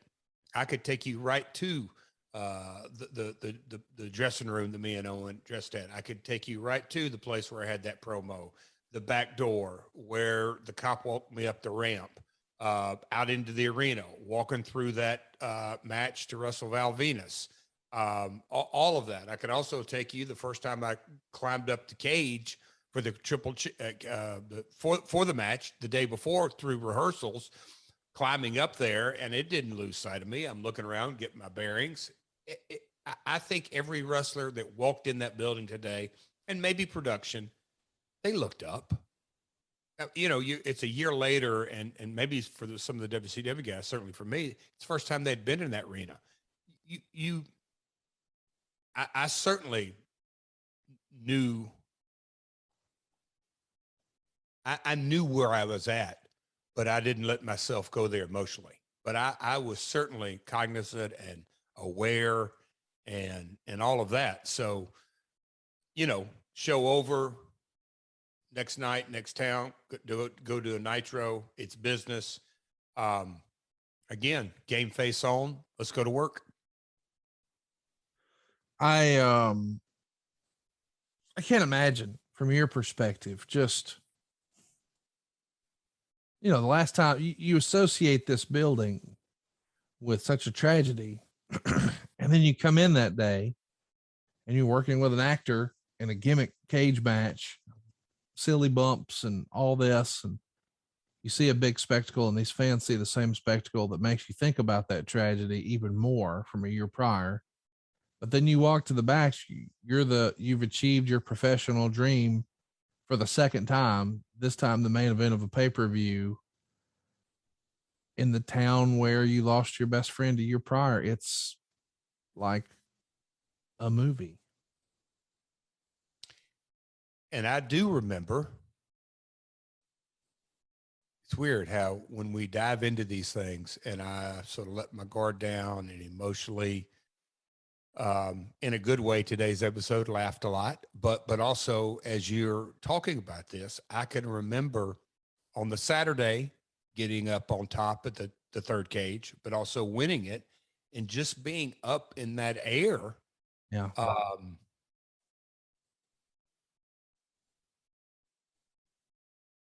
And I'm almost asking myself right now, did I, and I do believe this, my psyche knew what was going on, but my conscious brain told myself, don't go there. Yeah. Go back through the curtain. Match was, we executed it the best we thought we could. Let's go high five Arquette. Let's go high five DDP. Let's go thank the refs. Let's get to the next town. You protected yourself. You parented yourself. Let's move on. Yep. Yeah. So you go to the back. Was it all high fives? Was David Arquette pleased with his wrestling experience? This is the big payoff. He had new fancy gear that night. This was a big moment for him. It was. And you know, I'm sure checking on Canyon. Look, Chris, great dude, man. He would do anything for the industry, and love to be a part of. Hell yeah, I'll take the big bump. I mean, that was Chris. But it was okay, man. Again, we're 5 years into doing the monthly pay-per-views and the grind and tear down next show. So it's funny you said the Arquette.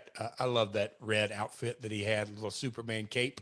But no, we did our thank yous and move on is what I recall. The next night, Nitro is in St. Louis at the TWA Dome. We have 3,388 paying fans.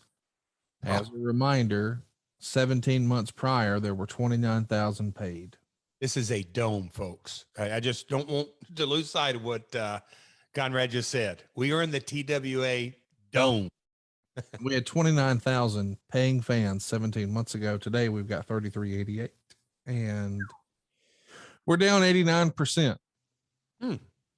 DDP returns. He hits Arquette with a diamond cutter, and that's the end of David Arquette on WCW TV. Slamboree's buy rate comes out, and it sounds like it's going to be one of the lowest buy rates in company history, coming in under a 0.2. Arquette would have one more appearance in WCW at New Blood Rising during the match with Bagwell and Canyon. But overall, at least for me, I consider David Arquette's venture into wrestling to be a success. And I know that a lot of people hearing that are going to be pissed off and annoyed and think I'm a shill or it's full of shit. But you look at all the good he did with it. He was a fan just like me and you who made the most of his opportunities that were given to him, and he tried to give it back. And he did every single dollar to wrestling families who he felt like would need it, and has been a big supporter of wrestling even to this day. So I'm glad that Arquette brushed up against the wrestling business. And I know you are, because without having it, you may never have been champion. I tell you what, though, all kidding aside, and Conrad, you know, we just came off Top Guy weekend, right? Mm-hmm. And we'll give our plug to one of my favorite hotels of all time, Hyatt Schaumburg, right? Yep. Top floor's 5, I want to say. Yep. I'll never forget getting off the elevator, all out weekend. Yeah, that's what it was called, 2018, right? Yep. Yep. Me and Karen. Well, all in, same thing. Yeah. Oh, okay. So me and Karen get off the elevator at StarCast. So we get our room, get off the elevator, and David is there. Now, I hadn't seen David in years, and I'm going to echo everything you just said. I appreciated him in the WCW days. I appreciated, the world. He came from Hollywood. He is from Hollywood. It's a family. It's not like he's a kid from the Bronx or kid from Detroit or Wichita who went out to LA and, hey, I'm going to give this acting thing. He is born into Hollywood. And so he didn't need the industry, but he loves it. And so he stepped into our world and respect, and you would hang with him after, Nitro and Thunders, and very respectful and humble. And so from day one, I've had a lot of respect. But then you fast forward through the years and you have him at StarCast. But anyway, I step off, and this is where it's funny when you have a good rapport with somebody, you may not see him for years and years and years. And me and David have always had text exchange or DM exchange, all this. But I step off the floor, and he had never met Karen, and I just came off. Karen probably get mad at me telling this story, but I stepped off the elevator. Hey, Dave Arquette. Hey, man, how you doing? Hey, this is my wife, Karen. Oh man, how you doing? And he was with his new wife or girlfriend at the time. And I said, yeah. And he's like, oh, wow. Nice to meet you. Y'all got any kids? I said, yeah, we got 5. I said, she just had our 5th. And he goes, huh? And the look on Karen's face, and I said, no, I'm just kidding. We have a blended family, and went through Jocelyn, Jacqueline, Jaron, Kira, Cody, and blended family. But Dave, I say all that to say that I caught Dave off guard, but man, we hugged, and it was great to see him. And again, the Nick Gage thing, and wow, that whole story, and everything that goes with it. But I have said a couple of different times, sometimes kidding, sometimes not. Conrad, I'm going to say it right now. There may be a little rematch. Don't you think the world wants to see a one? No, I'm kidding. No, we don't. We appreciate what he did, but I think what was the video they played when Rick retired? Let's leave the memories alone, shall we? There you go. I like it. No, a lot of fun. I don't think we can put over David Arquette enough, but I want to give you a pat on the back, because a lot of people assumed when they pressed play on this was going to be a different type of podcast, but I knew this big stunt happened in the same arena the Owen thing did. And given y'all's relationship, I knew this wouldn't be all fun and games. And I appreciate you being a good sport today. And I appreciate everybody. Go throw David a follow. As we mentioned, he just celebrated a birthday earlier this month. Our original plan was to have this drop around closer to his birthday, but of course we got delayed a week. That's my fault. But we're back on track now. Let's briefly mention too, that a lot of wrestling fans, because we got this question a lot, wanted to know, did you ever consider bringing David Arquette into TNA or trying to do something with Global Force Wrestling when you were trying to get that thing up and going? No, in that, I don't want to say that David had his time in wrestling and moved on, but I didn't really see anything left in the tank, if you will. Just because he saw the juice side of it. There wasn't anything. I didn't think David would have any interest, that he had just left it. I was very pleasantly surprised when he was going to, step back in and RJ City and do the whole documentary. Shout out to Rajiv for the question. Rinkside Rant wants to know, did you do any training with David at the power plant prior to his match here? None. That was something that I was surprised sort of as it went along. And, I don't know if it was Helms or the other guys that had sort of worked, and they were like, yeah, David, he's not a wrestler, but he can do enough. Fernando wants to know, who was a better world champion, Vince McMahon or David Arquette? Buddy, it's a whole nother episode, but I think Vince, if not the greatest heel, he is certainly in my top 3. So it's hard to top Vinnie Mac being a world champ. Real quick though, that does highlight something that I think is worth being discussed. When people say, oh, what about when they made Arquette champion? Well, what about when Vince made himself ECW world champion or WWF world champion? It happened. Sure. It's a story, but it's a believable story. Coach Rosie wants to know, what did the boys think of this Hollywood guy becoming champion? Do you remember there being any pushback internally, or by that point was everybody like, this is what we're doing? Oh, I can look, there was all kinds of chatter like, oh my gosh, this and that. But also at WCW, truth be known, we were getting our butt whipped, and AOL Time Warner was writing everybody's checks, and they just written a huge check to do this movie. So people were rowing in the direction of, we're going to promote this movie best we can, until freaking Tony Schiavone. Damn. He ruined it all, as always. Well, I don't say ruined it all, but his creative genius, he's got a couple up there, and this was his idea, 100%. And we need to give him all the credit for it. Yes. Today's episode is really presented by what happened when. Totally Is that fair to say? I think it's super fair to say. One last question, and then we'll talk about next week, which is going to be fun. Jesse wants to know, who's a more committed actor / wrestler, David Arquette or Andy Kaufman? It's not even apples and oranges. It's apples and T-bones. I mean, Kaufman did his comedy routine about wrestling women on Saturday Night Live. I mean, it's David pretty much kept his world separate but we combined them obviously with the movies, but Kaufman, his commitment, when you really think about that, Conrad, and think about the lengths that Andy thought this through in his comedy act and Saturday Night Live. But then when he came down, I mean, I'll never forget in that clip that's on TV, him in Nashville making fun of hillbillies, nothing but money. I mean, so I think Kaufman's commitment, David was cast for Ready to Rumble. That's how he originally got into wrestling. Yes, he had fandom. Kaufman took his own core act. Yes, he did. And wrestled women and everything that went with it. So next week is going to be, a little different, because what we decided to do was put you guys in control. So we're not picking the topic. You are. We put a poll out on Twitter. If you haven't already, go follow us at MyWorldPod. By now, by the time you're hearing this, the voting is closed. But as you and I are recording this, Jeff's USWA run got 19.5%. By the way, you guys nominated the topics. The top 4 were put on a poll, and we're running through it. Jeff's USWA run, which I thought for sure was going to do very well, only got 19.5%. It's 20%. Well, it's decent.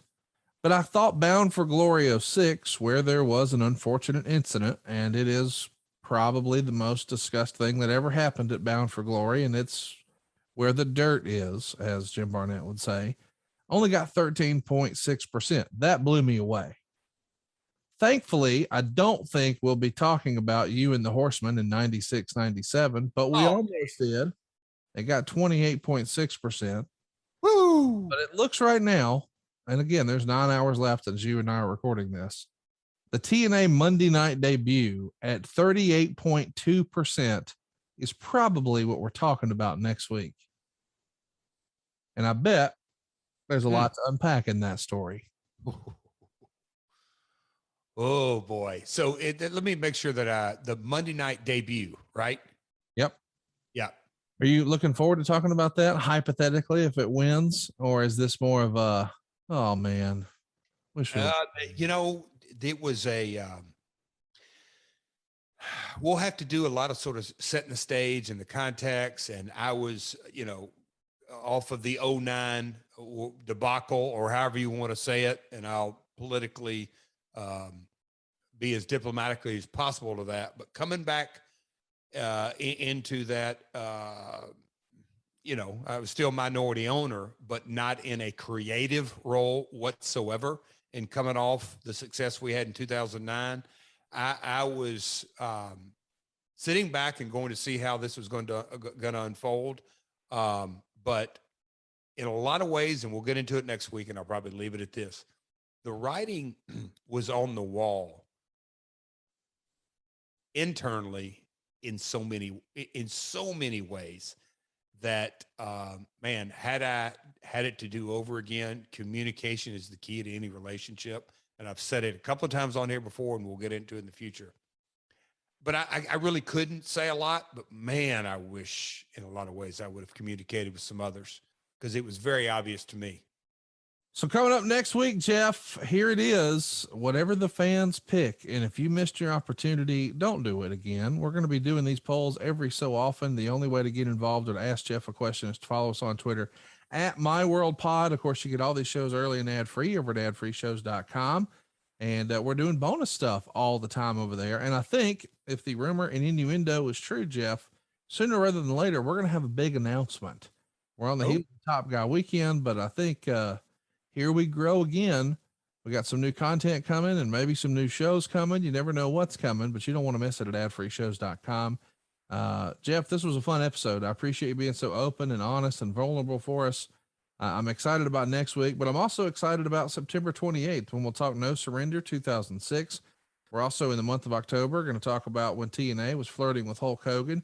We're going to cover all the backstory of the infamous Austin 316 blasphemous promo that perhaps cost you a little bit of money. Bound for Glory 2006. And of course, selling to Panda Energy. All of that is on deck for a really fun October. Man, my world continues to be the highlight of my week, man. Greatly appreciate the time today and looking forward to next week. Connie, you didn't get aggravated at me today. You didn't snap at me and my shirt. Don't chastise me. I wore it specially for you. Of course, you can go to boxofgimmicks.com if you'd like that. But Conrad, we got along today. Wouldn't you say we got along pretty good?